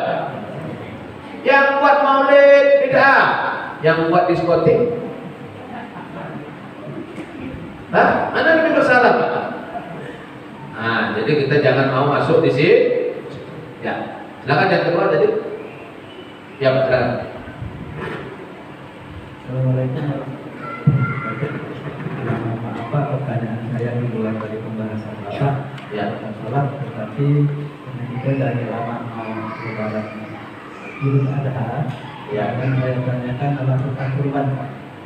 Nah, di dalam kurban itu kan kalau kita mendengarkan hadis-hadis Nabi bahwa Nabi berkorban untuk istrinya, untuk anaknya, dan malah sampai umatnya Pak. Nah, seandainya kalau kita ada abang kita mau belajar berkorban, mau berkorban, kan dia sudah meninggal. Nah, apakah ketika nanti dia melaksanakan kurban, apakah itu atas nama dirinya atau istrinya dan untuk anak-anaknya? Ini yang ingin saya tanyakan Pak. Apakah yang maksud dengan itu? Apakah kurban satu ekor sapi misalnya, seseorang yang menjadi kepala keluarga, dia berniat berkorban untuk dirinya, untuk anaknya dan kedua orang tuanya. Sedangkan di kampung kami satu ekor sapi itu untuk 7 orang. Apakah kalau misalnya untuk 7 orang, seseorang yang menjadi kepala keluarga berkorban yang akan untuk istrinya, anaknya dan kedua orang tuanya, apakah sah menurut hadis Nabi tersebut. Demikian, Assalamualaikum warahmatullahi wabarakatuh. Baik, bolehkah?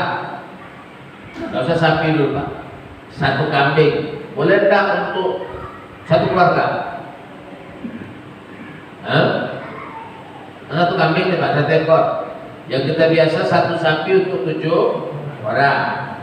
Sekarang satu kambing boleh nggak satu keluarga?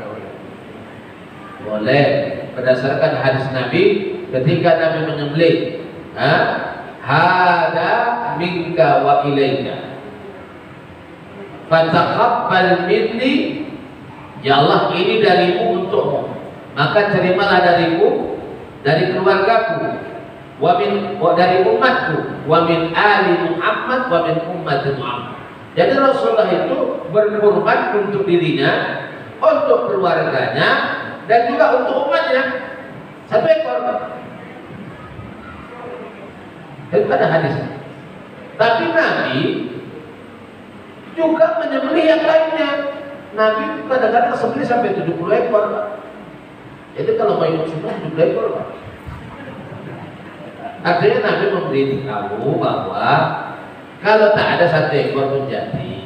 Tapi kalau punya, ya sebanyak-banyaknya yang kita bisa. Karena itulah yang membedakan umat Islam dengan umat lainnya. Apa tujuan daripada Idul Adha itu? Supaya satu hari itu semua orang Islam itu bergembira. Ya kan? Ya kan? Wa'at'imu minha wa'at'imul qani awal mu'ta. Kasih makan sekenyang-kenyangnya orang yang biasa kenyang dan biasa lapar. Makanya tidak ada asnaf, tidak ada bagian-bagian dalam fakir miskin tidak ada, tapi semuanya yang kaya dapat, yang miskin dapat, semua yang biasa kenyang dan biasa lapar. Dan Allah juga menyebut sandarannya apa? La yanalallaha luhumuha wala dima'uha walakin yanaluhu taqwa.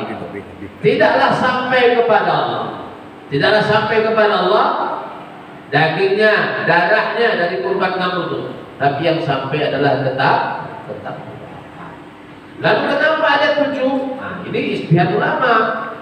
Kalau tak dibuat begini nanti orang pelit nanti. Itu ada Pak? Dah kita satu kampung satu ekor aja lah. Itu ada Pak? Dia punya simpanan dia bilang 100 juta. Ya, 7 keluarga 700 juta. Yang belinya satu berapa orang boleh kata? Karena sebenarnya intinya adalah tetap. Kemudian, apakah orang yang sudah wafat boleh? Berdasarkan hadis tadi, ulama berpendapat boleh. Kenapa? Umat Nabi Muhammad itu ada yang hidup, ada yang mati. Kalau hanya yang hidup, Nabi Muhammad akan mengatakan, terimalah ini dariku, dari keluargaku, dari umatku yang masih hidup. Tidak. Allahumma hada minka wa ilaika. Ya Allah, ini darimu untukmu. Fataqabbal minni wa min ali Muhammad wa min ummati Muhammad. Terimalah ini dariku, dari keluargaku dan juga dari umatku. Berdasarkan hadis ini, ulama menyatakan boleh berkorban untuk yang sudah mati. Itu dia. Ya. Ada lagi? Ya, silakan.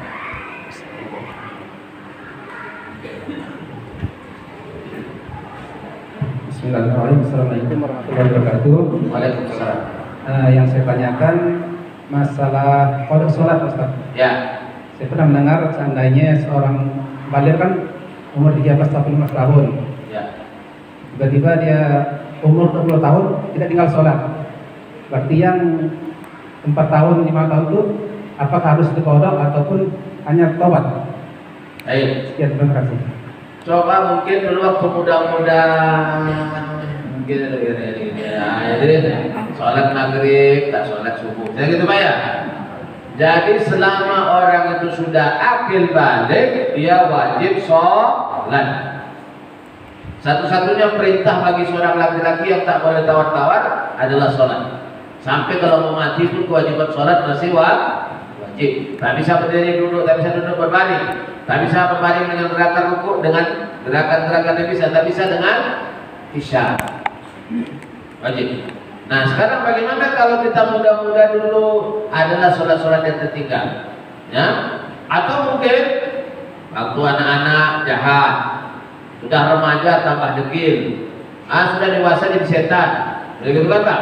Tapi kenalan pula sama orang-orang soleh, lalu mau bertaubat. Bagaimana dengan sholat-sholat yang lalu? Ya, kalau pendapat Imam Mazhab yang keempat, qada itu hukumnya wajib. Imam yang keempat, semuanya sepakat wajib qada. Bagaimana cara melaksanakannya? Setiap kali kita sholat fardu, ini kan sudah nih azan nih, kita kan sholat sunat nih.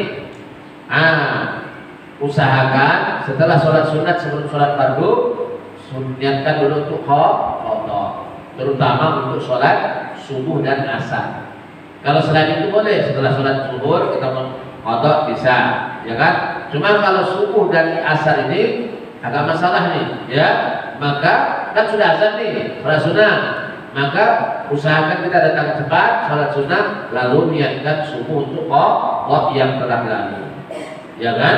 Asar juga begitu, niatkan untuk asar yang telah lalu.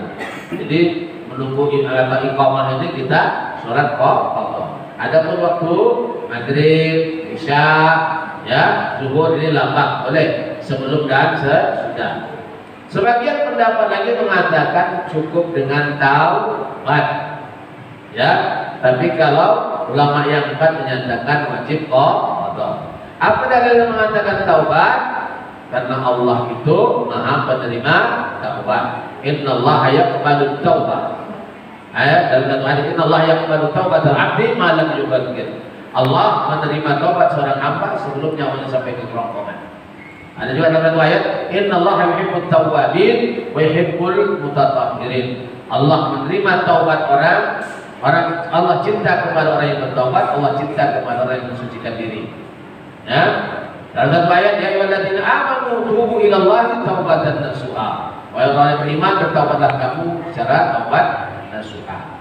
Yang mana yang Bapak pilih? Pilihlah dari mana yang suka. Yang penting sekarang sudah sholat. Allah Maha Pengampun. Sebab dalam satu hadis dinyatakan lau balagat dzunub, ya, lau balagat dzunubaka idanas samai. Kalaulah sampai dosamu sampai ke tepian langit banyaknya, kemudian kamu mohon ampun, aku akan ampunkan. Itulah satu. Kalaulah hamba ini dosanya sampai ke tepian langit, sampai banyaknya, lalu dia mohon ampun, maka aku akan ampun. Jadi kedua-duanya benar. Tergantung pilih yang mana. Ya, silakan Pak. Ada lagi? Habis? Cukup ya? Baik, kalau begitu kita tutup dengan doa. Jadi sebelum berdoa ini saya mau perkenalkan diri dulu dengan salah kenal saya ya. Ya, saya ini saudaranya Ustaz Abdul, istri kami adik-adik. Nah, ya, yang ini bapak mertua saya Pak Haji Hasan. Ya, dari Subang. Saya ini dengan Ustaz Somad ini bersahabat, ya, bersahabat. Beliau beberapa kali ke rumah saya pun beberapa kali ke rumahnya. Ustaz Somad ini dia sejak kecil orang tuanya sudah berpisah laki-laki dan perempuan, dan dia tak punya apa, karena dia yang paling tua adalah laki-laki yang satu. Jadi kami ini sudah bersahabat. Saya menganggapnya adik, dia menganggap saya kira-kira. Nah, jadi bedanya cuma sedikit. Dia makan sedikit, kalau saya sedikit makan. Jadi saya ini lahir di Dumai. Di Dumai tanggal 11 bulan 11 tahun 1971. SD, SMP. Dulu saya tak mau masuk pesantren, sebab bayangan saya itu di pesantren dulu kalau di Sumatera itu pesantren Pak, sarung-sarung, lalu rumah itu pondok-pondok Pak, kecil-kecil. Jadi kalau kita terlambat bangun nanti diangkat orang, ada letaknya ke sungai itu, atau goyangnya macam gempa gitu.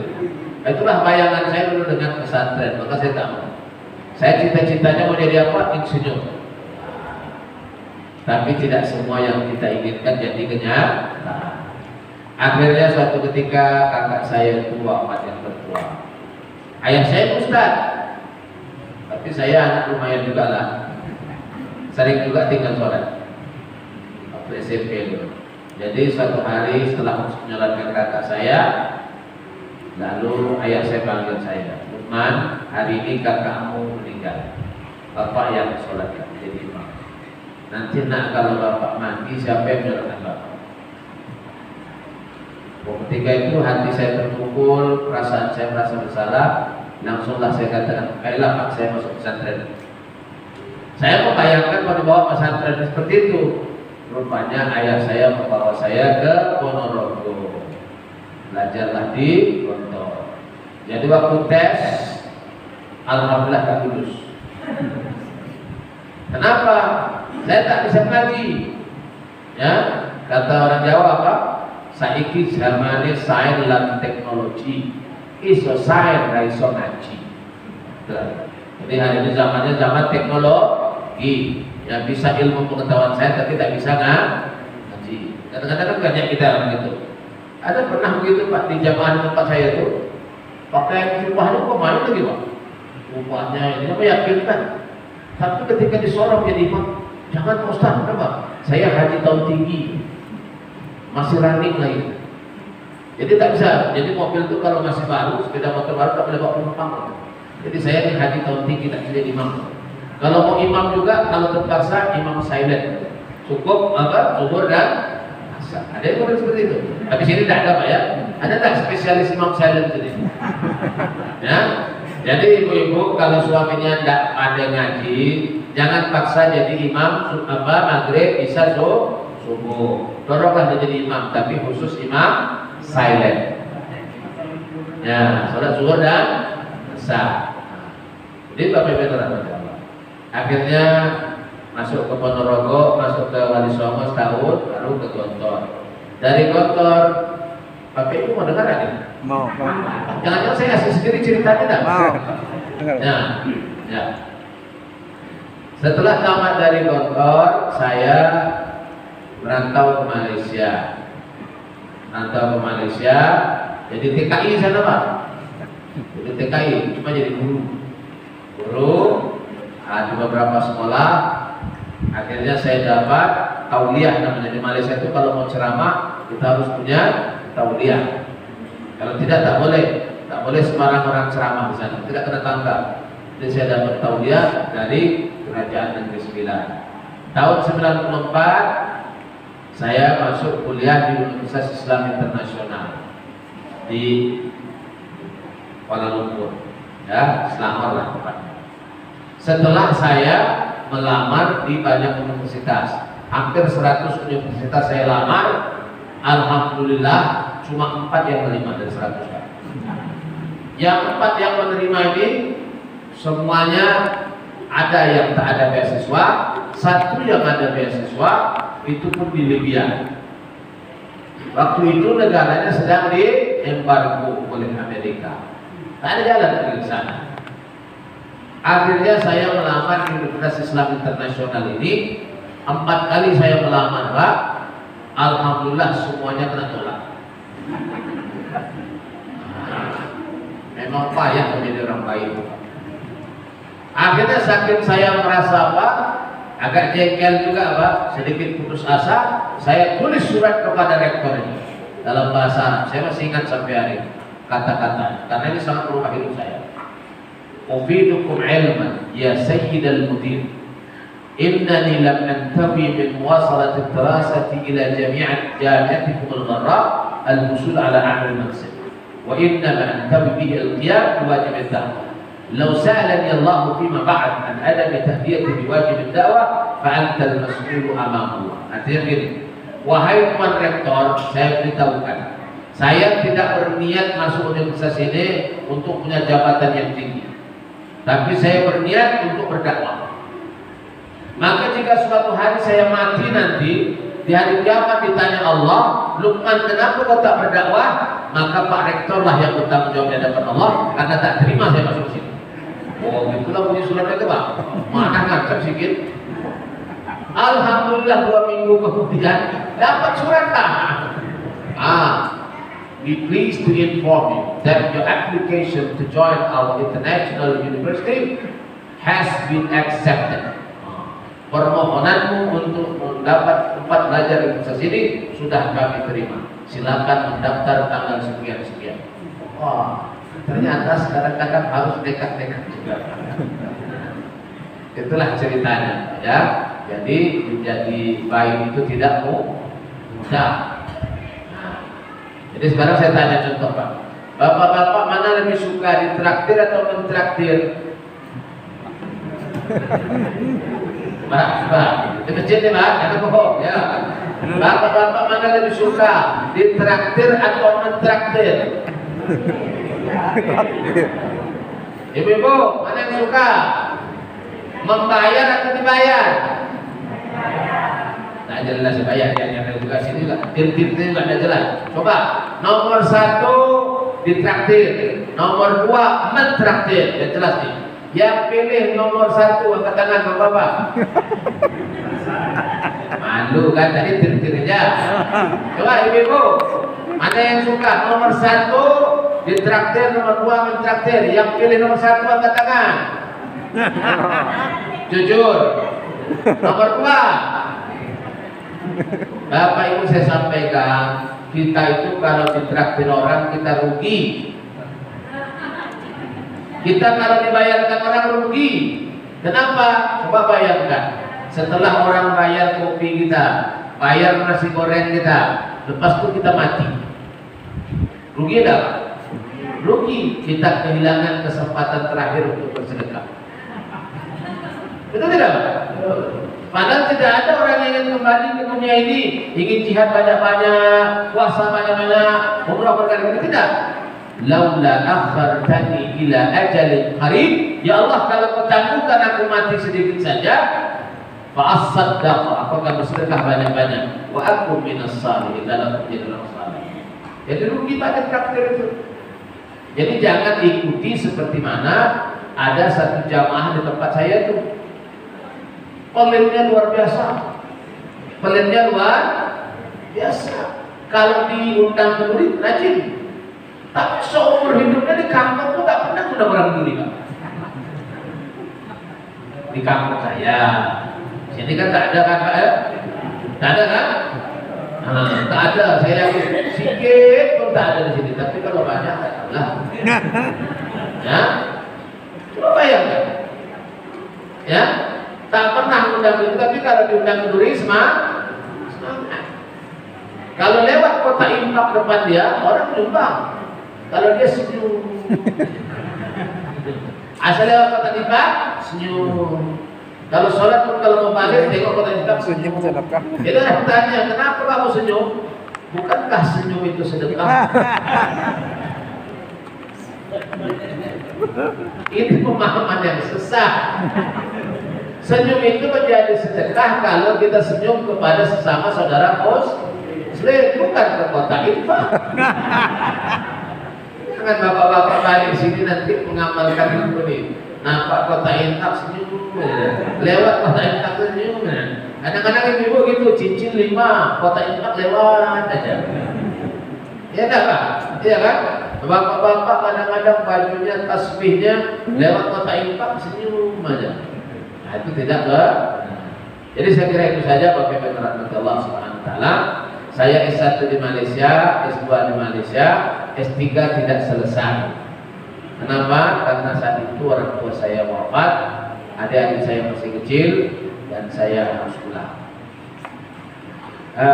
Kegiatan saya di rumah itu tahun 2005 sampai 2008 saya itu staf ahli wali kota.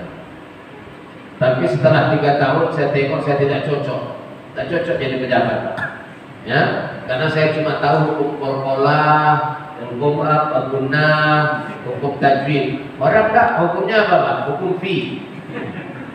Ustaz, proyek itu Ustaz 20% kalau dapat paket saja. Mana ngerti kita? Datang lagi satu lagi, Ustaz, kalau saya bisa jadi kadis 500 juta Ustaz. Mana ngerti kita? Kita tahunya hukum qalqalah, Laqad khalaqnal insana min sulalatin min tin. Kalau kita tahu min khalaq, tahu kita? Tidak. 20% sakti. Nah, belum kita ke Jakarta, ditelepon saya. Ini pengalaman saya, Pak, kaget saya. Pak Ustaz, hari ini mau ke Jakarta. Kok tahu saya bilang? Ya tahu lah katanya. Nah, nanti Pak Ustaz mau jumpa menteri ini. Nah, Ustaz, nanti di Jakarta itu sudah ada anggota saya menunggu di bandara. Mobilnya ini, hotel Pak Ustaz sudah disediakan ini. Bayangkan Pak. Ngeri kan kita Pak? Bapak-bapak ngeri kan? Kalau saya ngeri Pak. Iya kan? Nah, sampai di sana dikasihnya lagi kita amplop. Apa ini gitu? Pak Ustaz katanya untuk beli oleh-oleh. Kan ngeri kita Pak. Makanya saya tidak tahan. Akhirnya saya pun mengundurkan diri. Jadi alhamdulillah sebelum jadi staf ahli saya punya motor buruk. Setelah 3 tahun saya mengundurkan diri. Alhamdulillah tetap juga motor buruk. Ya, itu keberhasilannya Pak. Itulah keberhasilannya. Nah, kemudian saya diminta jadi ketua MUI. Saya tak mau, tapi diminta jadi ketua MUI. Karena diminta, maka saya sanggupi cuma satu periode saja. Periode kedua saya tidak mau. Kemudian juga menjadi ketua forum kerukunan beragama. Hari ini saya diminta untuk jadi ketua dewan kehormatan para dai di kota Dumai saya. Kira-kira itulah Pak, mohon doanya, mudah-mudahan kita bisa terus berdakwah dan saya melakukan ini sebagai sesuai janji saya dulu kuliah bukan mau dapat jabatan tapi untuk menyampaikan dakwah. Karena dulu orang-orang Arab itu kalau tidak berdakwah ke kita hari ini, ya, dengan kapal laut, kapal layarnya 4 bulan menunggu angin monsun, ya, terombang ambing di laut sana. Lalu kalau mereka tak melakukan itu, mungkin hari ini kita masih menyembah pokok, menyembah batu, masih animisme. Jadi dakwah inilah yang menjadikan negeri ini wujud, negeri ini merdeka, negeri ini diberkahi Allah. Maka jangan pernah berhenti berdakwah. Saya kira itu saja. Mohon maaf atas segala kekurangan. Mari kita berdoa kepada Allah Subhanahu wa taala. A'udzubillahi minasyaitonir rajim. Bismillahirrahmanirrahim. Allahumma lakal hamdu kama yanbaghi li jalali wajhika wa 'azimi sultanik. Allahumma shalli ala habibina wa syafi'ina wa dhurrina wa maulana Muhammad. Ya Hayyu ya Qayyum ya dzal jalali wal ikram. Allahumma anfa'na bima 'allamtana warzuqna 'uluman tanfa'una fi dinina wa dunyana. Allahumma faqihna fid din wa 'allimna at-ta'wil waj'alna minal rasyidin. Ya Allah, berikan kami ilmu yang bermanfaat untuk dunia dan akhirat kami, ya Allah.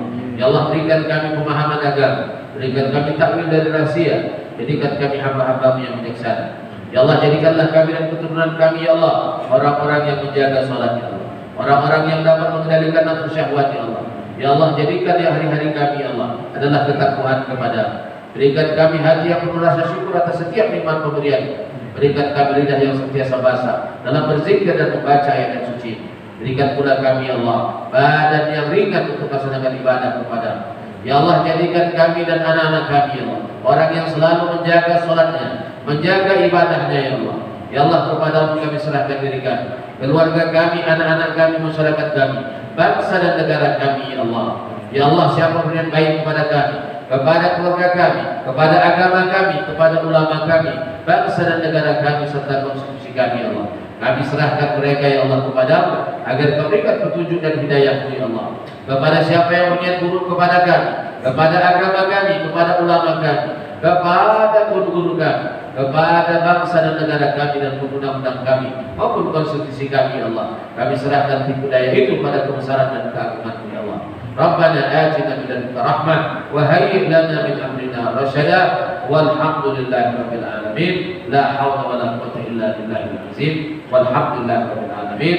Kalau ada jarum yang patah, jangan disimpan sampai berkarat. Kalau ada kata yang salah, mohon maaf dari dunia sampai akhirat. Kalau ada jarum yang patah, jangan disimpan di dalam peti. Kalau ada kata yang salah, jangan dilapor. Saya tak cakap apa yang cakap. Tapi tak pula. Saya tak mantap pula. Jadi Bapak Ibu dirahmati Allah, demikianlah pertemuan kita. Saya ucapkan terima kasih kepada pengurus masjid yang sudah bersusah payah menjaga tempat ini, kepada semua yang ikut, bapak-bapak yang hadir sini. Mudah-mudahan semuanya dicatat Allah sebagai amal ibadah kita dalam catatan amal soleh kita. Amin. Terakhir, saya mohon kesediaan Bapak Ibu.